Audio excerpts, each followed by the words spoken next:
Good morning students, आप सभी का जूलॉजी की ऑनलाइन क्लासेज में हार्दिक स्वागत है। प्रीवियस क्लास में अपन ने डीएनए रेप्लिकेशन की जो मैकेनिज्म थी, जो क्रियाविधि थी, उसको अच्छे से समझने के बाद अपन ने डीएनए रेप्लिकेशन की रिएक्शन में भाग लेने वाले जितने भी एंजाइम्स थे उनको डिटेल से जान लिया था। जैसे कि न्यूक्लियस एंजाइम थे। न्यूक्लियस एंजाइम में एक्सोन्यूक्लियस और एंडोन्यूक्लियस। इसके अलावा सेकंड नंबर पे था पॉलीमरेज एंजाइम, जिसमें 3 प्रकार के एंजाइम थे, डीएनए पॉलीमरेज फर्स्ट, सेकंड और थर्ड। इसके अलावा लाइगेज एंजाइम था, रेस्ट्रिक्शन एंजाइम था और टोपोआइसोमरेज एंजाइम था। तो ये सभी एंजाइम्स अपन ने डीएनए रेप्लिकेशन की क्रिया में जो भाग ले रहे थे इनको डिटेल से अच्छे से प्रीवियस क्लास में समझा था। आज अपन इस क्लास में नेक्स्ट टॉपिक स्टार्ट कर रहे हैं, वो भी डीएनए रेप्लिकेशन से ही संबंधित है। जैसे अपन ने नाम सुना है कि जो डीएनए रेप्लिकेशन की जो क्रिया होती है वह सेमी कंजर्वेटिव मेथड द्वारा होती है, यानी अर्ध संरक्षी विधि द्वारा संपन्न होती है। अभी अर्ध संरक्षी विधि या सेमी कंजर्वेटिव मेथड क्या है, थोड़ा सा डिटेल में आपको मैंने पहले बता दिया था। आज इसी मेथड को अपन कंफर्म करने के लिए कि हाँ, जो नए डीएनए मॉलिक्यूल्स बनते हैं डीएनए रेप्लिकेशन के माध्यम से, उनमें एक स्ट्रैंड नया होता है और एक पुराना होता है। इसका सत्यापन कुछ वैज्ञानिक द्वारा किया गया। ठीक है, तो आज अपना टॉपिक रहेगा semi conservative method of DNA replication.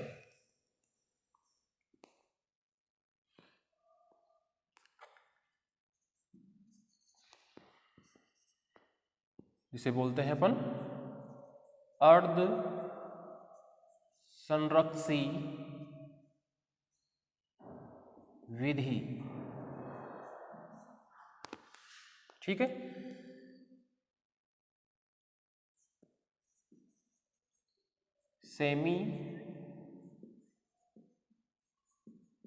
Semi conservative method of DNA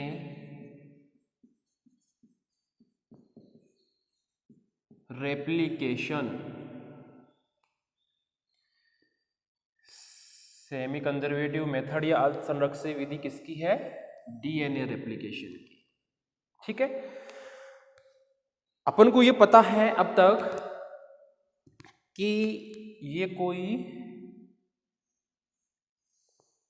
DNA है, डबल स्टैंडर्ड डीएनए। ठीक है, अब अपन को पता है इसका एक, जब डीएनए रेप्लिकेशन होगा तो जैसे मान लो कि यहाँ पे रेप्लिकेशन होना है तो दोनों स्ट्रैंड चेन्स अलग अलग होगी। तो इसमें ये तो दोनों पुराने स्ट्रैंड है, जबकि एक एक स्ट्रैंड इनमें ये नया बन रहा है ऐसे। तो सेमी कंजर्वेटिव मेथड क्या कहता है कि डीएनए रेप्लिकेशन के बाद जो दो नए डीएनए मॉलिक्यूल बने हैं, एक तो ये वाला, एक ये वाला, ठीक है, इनमें प्रत्येक में एक एक न्यूक्लियोटाइड चेन, पॉलीन्यूक्लियोटाइड चेन, तो ये पुरानी है, ये वाली ओल्ड है, ये वाली भी ओल्ड है। जो रेड मार्कर से शो की है मैंने, ये वाली, ये न्यू है। ठीक है, तो आधा भाग तो प्रत्येक मॉलिक्यूल का पुराना है जबकि आधा नया है, इसीलिए इसका नाम क्या रख दिया है? अर्ध संरक्षी, यानी कि आधा भाग तो इसका संरक्षित रहता है। आधा भाग ये रहा, आधा ये रहा, जबकि आधा भाग नया बना है, इसीलिए क्या नाम रखा है? अर्ध संरक्षी, आधा संरक्षित रहने वाला अर्ध संरक्षी विधि या सेमी कंजर्वेटिव मेथड। क्लियर है? यानी कि डीएनए रेप्लिकेशन की रिएक्शन के बाद जो दो नए डीएनए मॉलिक्यूल बनते हैं, उनमें प्रत्येक में एक एक पॉलीन्यूक्लियोटाइड चेन तो पुरानी, जबकि एक एक चेन नई होती है। अतः डीएनए रेप्लिकेशन की जो विधि होती है वह सेमी कंजर्वेटिव मेथड से होती है। इस रिएक्शन को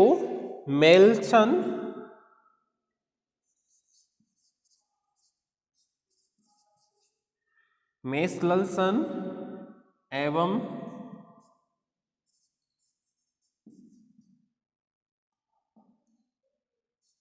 स्थॉल, हिंदी में है मेसन एवं स्थॉल, ठीक है। इन्होंने ई कोलाई, आपने नाम सुना होगा, ई कोलाई बैक्टीरिया,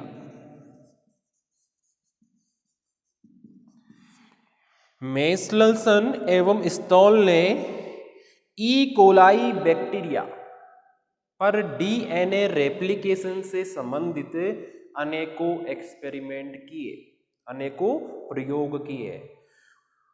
इन्होंने ई कोलाई बैक्टीरिया को एक नाइट्रोजन 15, जिसे बोलते हैं अपन शॉर्ट में N15, यहाँ पे रेडियो एक्टिव एन, यहाँ पे जो नाइट्रोजन है वो रेडियो एक्टिव है।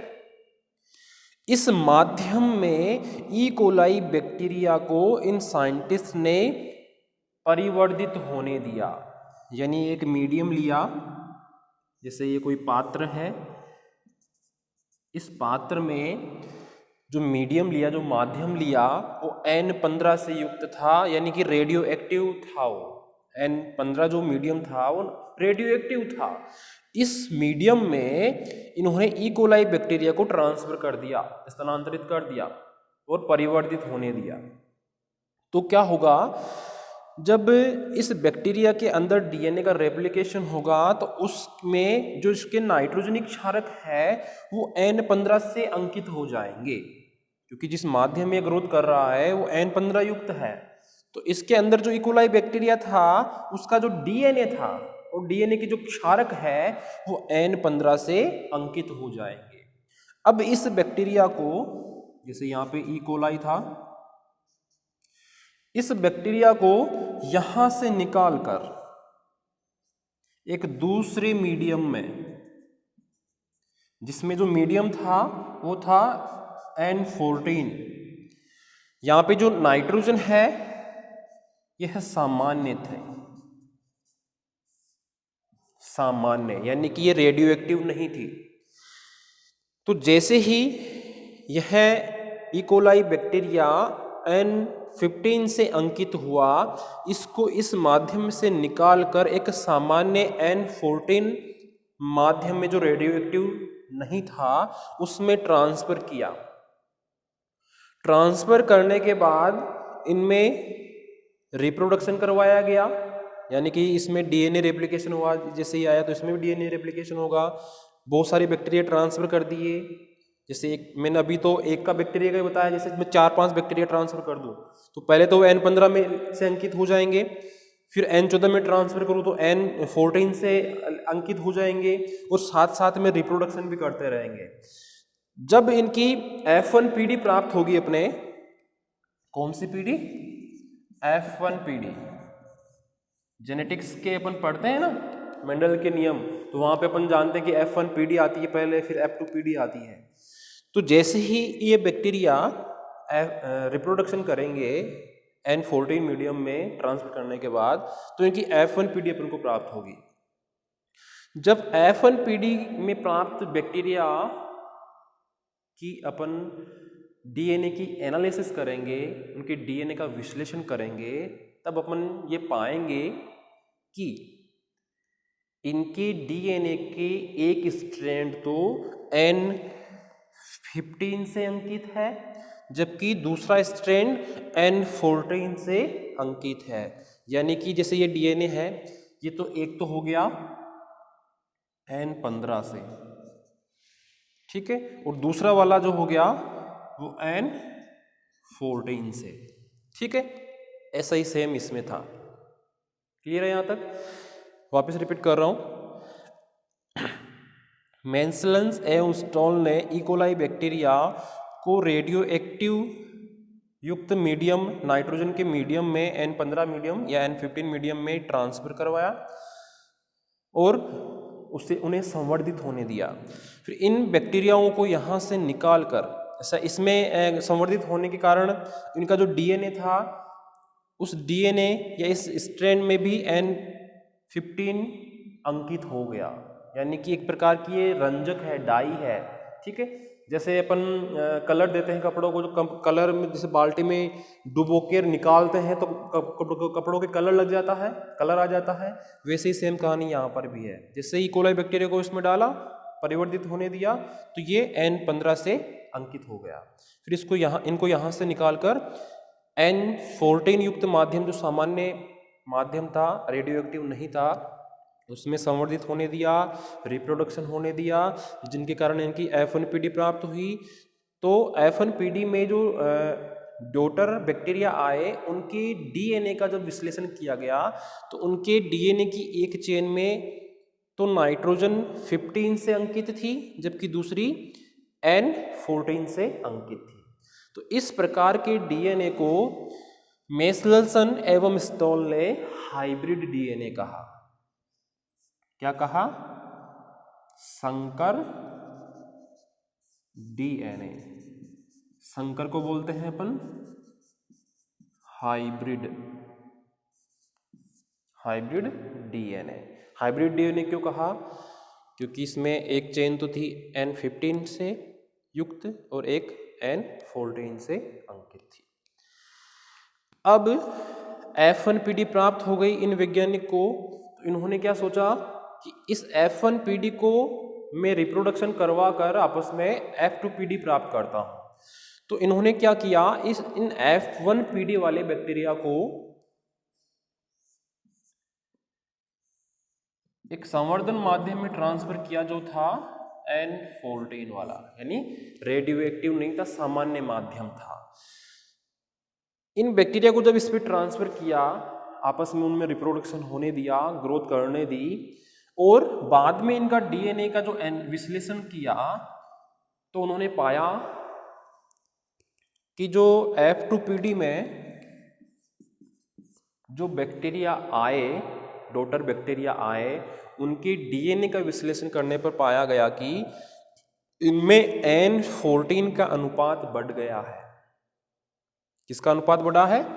N14 का। जिससे अपन यह अंदाजा लगा सकते हैं कि डीएनए रेप्लिकेशन में जो दो नए डीएनए मॉलिक्यूल बनते हैं, उनमें एक स्ट्रैंड पुराना होता है जबकि एक नया होता है। तो मेंसलन्स एवं स्टॉल ने जो एक्सपेरिमेंट किया था, आपको यही ध्यान रखना है कि उन्होंने इकोलाई बैक्टीरिया को लिया था और उन्होंने दो प्रकार के माध्यम लिए थे। एक तो N15 जो रेडियो एक्टिव था और एक N14 जो सामान्य था। ठीक है, इस एक्सपेरिमेंट के माध्यम से उन्होंने ये सिद्ध कर दिया कि डीएनए रेप्लिकेशन में एक स्ट्रैंड तो पुराना होता है जबकि एक नया होता है। क्लियर है यहाँ तक? ठीक है। उन्होंने आगे ये भी बताया कि ये जो N15 या N15 युक्त जो चेन है, यह हेवी होती है, वेट में कैसी होती है? भारी होती है, जिसे सेंट्रीफ्यूगेशन के माध्यम से अगर सेंट्रीफ्यूज करें तो आसानी से ये जल्दी से अवसादित हो जाती है। अब ये सेंट्रीफ्यूगेशन क्या होती है, ध्यान से समझना। आपने नाम सुना होगा अपकेंद्रीकरण, एक मशीन होती है, आपने जूलॉजी लैब में भी देखी होगी या बॉटनी लैब में देखी होगी। इतनी सी मशीन बड़ी भी आती है जिसमें सैंपल अपने ऐसी ट्यूब्स में डालते हैं, उसको रन करवाते हैं तो वो तेज स्पीड से घूमती है। अब जिसका मोलिकुलर वेट ज़्यादा होगा वो तो पेंदे में बैठ जाएगा, जिसका हल्का होगा ऊपर तैरता रहेगा। जिससे अपन क्या है कि एक माध्यम के दो अलग अलग पदार्थों को अलग अलग कर सकते हैं। जो भारी होगा वो नीचे बैठ जाएगा और जो हल्का होगा ऊपर, तो आसानी से अपन इनको अलग कर सकते हैं। तो यहाँ पर भी क्या हो रहा है कि N15 जो युक्त चेन है, यह मोलिकुलर वेट इसका हेवी होता है, भारी होता है। इसीलिए अगर अपन इस डीएनए को, इस डॉटर डीएनए को अपकेंद्रीकरण करें, सेंट्रीफ्यूगेशन करें इसका, तो ये पेंदे में बैठ जाएगी। N15 जो भारी चेन है वो पेंदे में बैठ जाएगी, जबकि N14 हल्की होती है। तो यह पेंदे में बहुत ही धीरे धीरे बैठती है। तो आसानी से अपन इन दोनों चेन को अलग कर सकते हैं इस विधि के माध्यम से। इसे बोलते हैं सेंट्रीफ्यूगेशन।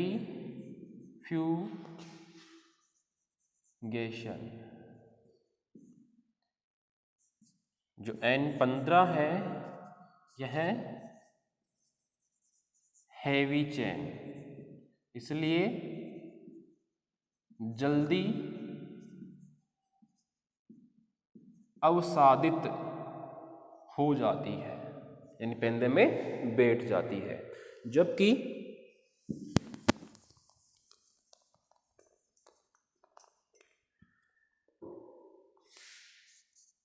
जो N14 चेन है ये वाली, यह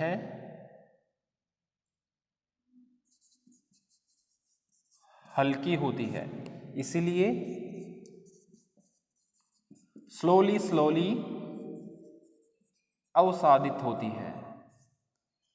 तो अगर अपन इनको अलग अलग करना भी चाहें तो इस अपकेंद्रीकरण विधि या सेंट्रीफ्यूगेशन विधि द्वारा N15 वाली चेन को अलग करके देख सकते हैं और N14 वाली चेन को भी अलग करके देख सकते हैं, क्योंकि N15 का मोलिकुलर वेट ज्यादा होता है, इसलिए जल्दी से पेंदे में बैठ जाएगी, अवसादित हो जाएगी। तो पेंदे में जो चेन होगी वो N15 युक्त होगी, जो हैवी होगी, और जो हल्की होगी, जो ऊपर तैरती रहेगी, वो कौन सी होगी? N14, यानी जो नई बनी है। यानी पुरानी वाली तो N15, नई वाली N14। तो ऐसे अपन इन दोनों चेन्स को भी अलग भी कर सकते हैं, ऐसा इन वैज्ञानिक ने बताया था। इन वैज्ञानिक ने यह भी कहा था कि अर्धसंरक्षी विधि के अलावा दो और ऐसी विधियां होती है जिनके माध्यम से डीएनए रेप्लिकेशन कंप्लीट होता है। वो इसके अलावा और कौन कौन सी विधियां हैं उनको भी अपन समझेंगे। कि अब तक तो अपन ने अर्धसंरक्षी विधि ही पढ़ी है, इसके अलावा दो विधि और कौन सी है तो उनको भी अपन को पढ़ना है ताकि कंफ्यूजन ना रहे। एक तो है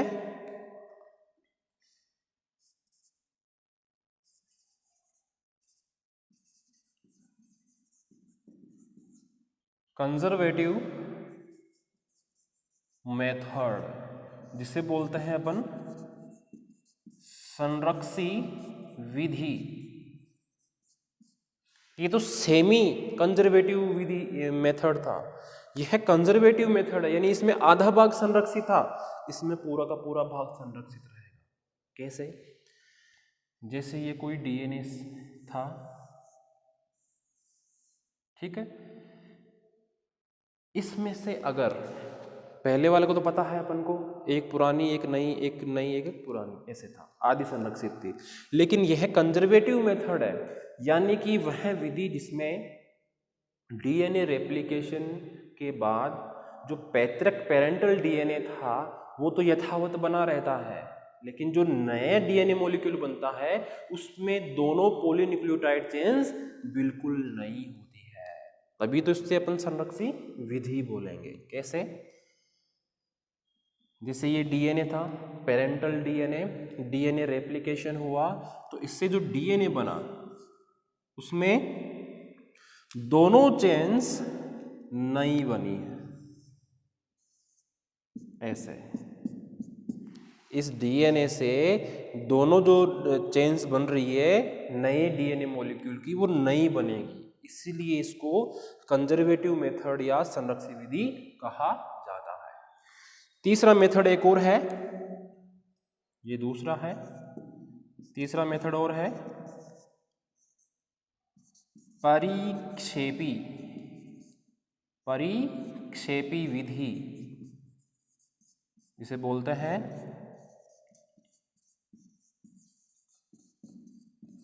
डिस्प्रेसिव मेथड।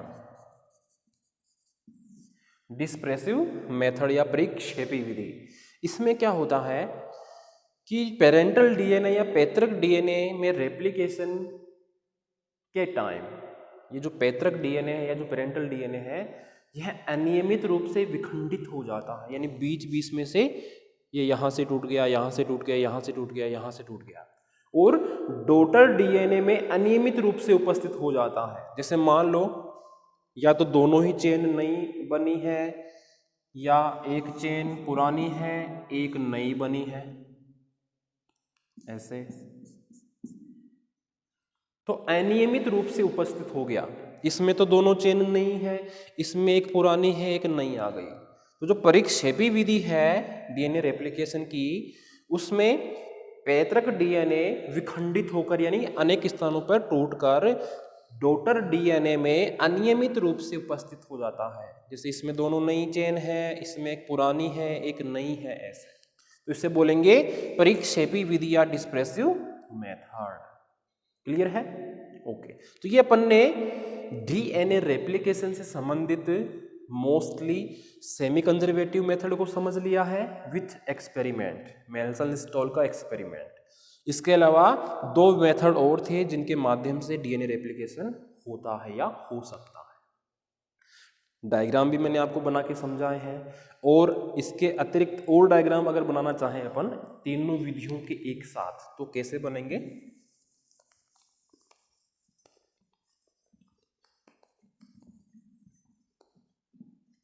आपके नोट्स में भी मिलेंगे ये डायग्राम, यहाँ पर भी वापस बना रहा हूं मैं। जैसे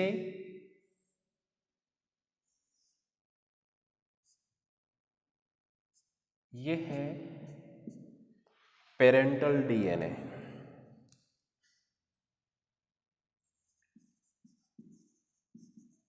पेरेंटल डीएनए। इस पेरेंटल डीएनए से तीन मेथड है। एक तो है सेमी कंजर्वेटिव मेथड, जिसमें एक एक स्ट्रैंड तो नया और एक एक पुराना। जैसे ये पुराना है और ये नया, या ये नया है और ये पुराना है। ठीक है, तो ये कौन सा मेथड था?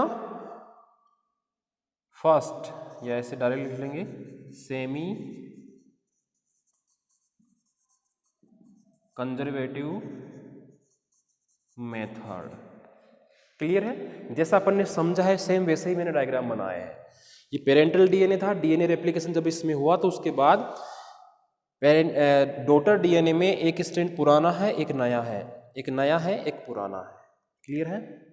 दूसरा मेथड अपन ने पढ़ा था कंजर्वेटिव मेथड या संरक्षी विधि, जिसमें दोनों स्ट्रैंड नए थे।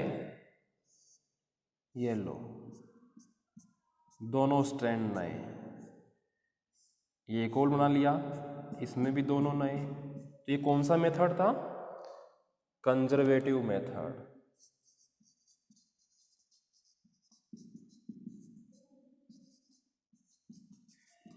जिसे अपन बोल रहे थे संरक्षी विधि। क्लियर है? तो यहां पे भी लिख भी देता हूं, बोथ न्यू स्ट्रैंड, ये ओल्ड, ये ओल्ड, ये न्यू। ठीक है, तो ये तो अपन देख ही सकते हैं। थर्ड जो विधि थी उसमें अपन ने ये जाना कि अनियमित रूप से पेरेंटल डीएनए विखंडित होकर डॉटर डीएनए में अवेलेबल हो जाता है। जैसे मान लो कि इसमें एक नया है एक पुराना है, इसमें एक नया है एक पुराना है। जैसे मान लो इसमें दोनों नए बना दूं मैं। तो इस तरह से अनियमित रूप से अपन देख सकते हैं कि इसमें एक स्ट्रैंड तो पुराना है एक नया है, इसमें दोनों नए हैं। इसीलिए इस टाइप की विधि को क्या बोल रहे थे अपन? डिस्प्रेसिव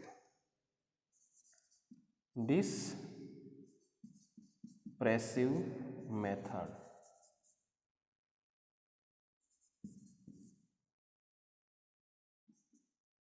ठीक है, तो ये डायग्राम आप सिंपली बना सकते हो, आपके नोट्स में भी मिल जाएगा। इससे थोड़ा अलग है, ये उस नोट्स वाले डायग्राम से या आपके बुक वाले डायग्राम से भी बहुत इजी बनाया है मैंने। तो आप चाहो तो नोट्स वाला बना लेना, चाहे ये वाला बना लेना, आपके समझ में कौन सा आ रहा है डिपेंड उस पर करता है। क्लियर है? तो यह है अपना डीएनए रेप्लिकेशन से संबंधित सेमी कंजर्वेटिव मेथड कंप्लीट हो चुका है, तो इसको स्पेशली आप ध्यान रखना। ठीक है, अब नेक्स्ट टॉपिक स्टार्ट कर रहे हैं अपन, ये तो आपके समझ में आ गया होगा। नेक्स्ट टॉपिक ले रहे हैं अपन डीएनए सुधार, जिसका जिक्र शायद पहले हो चुका है अपने थोड़ा बहुत। डीएनए सुधार जिसे बोलते हैं अपने इंग्लिश में डीएनए रिपेयर। डीएनए को रिपेयर करते हैं, जैसे कोई चीज़ खराब हो जाती है, कोई मशीन खराब हो जाती है, उसे रिपेयर करवाते हैं अपन। ऐसे ही अगर अपना डीएनए भी अगर कुछ कारणवश उसमें कोई विकृति आ जाए, कोई अवांछित क्षारक आ जाए, तो उसको सुधार करने के लिए, उस कमी को दूर करने के लिए एक रिएक्शन होती है, उसे बोलते हैं डीएनए रिपेयर या डीएनए सुधार। क्या बोलते हैं?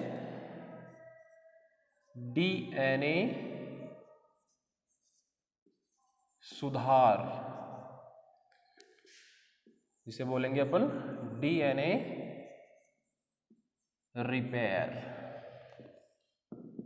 बोलते हैं ना, ये गाड़ी खराब हो गई, इसको रिपेयरिंग के लिए मैकेनिक के पास दे आओ, तो उसमें जो कमी होती है वो मैकेनिक सुधार देता है, यानी उस चीज की कमी पूर्ति वो मैकेनिक कर देता है। तो अगर मान लो अपना डीएनए है, ये कोई डीएनए है, इसमें अगर ये एडेनिन है और ये थाइमीन है, ठीक है, तो यहां पे अगर इनकी जगह किसी एक ही जगह पर कोई भी ले लो, ग्वानिन और साइटोसिन ले लो, या एडेनिन या थाइमीन ले लो, ये नाइट्रोजनिक क्षारक अपने डीएनए में पाए जाते हैं। अगर इनकी जगह पर कोई अवांछित क्षारक अनुक्रम आ जाए तो उसको हटाने के लिए, उस विकृति को हटाने के लिए डीएनए में सुधार किया जाता है। या तो बॉडी खुद करे, खुद नहीं करे तो अपनी जूलॉजी की या बायोलॉजी की ऐसी ब्रांचेज है, जैसे आपने नाम सुना होगा जेनेटिक इंजीनियरिंग, बायोटेक्नोलॉजी जिसे बोलते हैं जैव प्रौद्योगिकी। तो ये बायोलॉजी की ऐसी शाखाएं हैं जिनमें जीवों के सुधार का अध्ययन किया जाता है। कैसे? जैसे मान लो कि यहाँ पे इनके बीच बॉन्ड बन जाए, ग्वानिन और एडिन की बीच बॉन्ड बन गया, तो एक तरह से विकृति आ गई, यहाँ पे ये लो विकृति आ गई, इसको दूर करेंगे। या फिर जिससे कोई क्षारक अनुक्रम है, thymine double bond adenine, thymine double bond adenine, cytosine triple bond guanosine, यहां तक तो ठीक है, क्योंकि बॉन्डिंग जो होती है गुआनिन और एक साइटोसिन के बीच होती है ट्रिपल बॉन्ड के माध्यम से, थाइमिन और एडेनिन के बीच डबल बॉन्ड के माध्यम से, ये सही सीक्वेंस है। लेकिन अगर मान लो इस थाइमिन और थाइमिन के बीच डबल बॉन्ड बन जाए, इस थाइमिन और थाइमिन के बीच डबल बॉन्ड बन गया, यहाँ पे गलत है ये, तो इसको सुधारने के लिए डीएनए रिपेयर या डीएनए सुधार टेक्निक का उपयोग किया जाता है। ठीक है, इसकी विधि को अपन डिटेल से समझे, इतना तो क्लियरली समझ में आ गया होगा कि डीएनए रिपेयर या सुधार क्या है। अब ये रिएक्शन होती कैसे है, उसकी स्टेप्स कौन कौन सी है, वो अपन नेक्स्ट क्लास में अच्छे से समझने की कोशिश करेंगे। तो इस क्लास में इतना ही, धन्यवाद।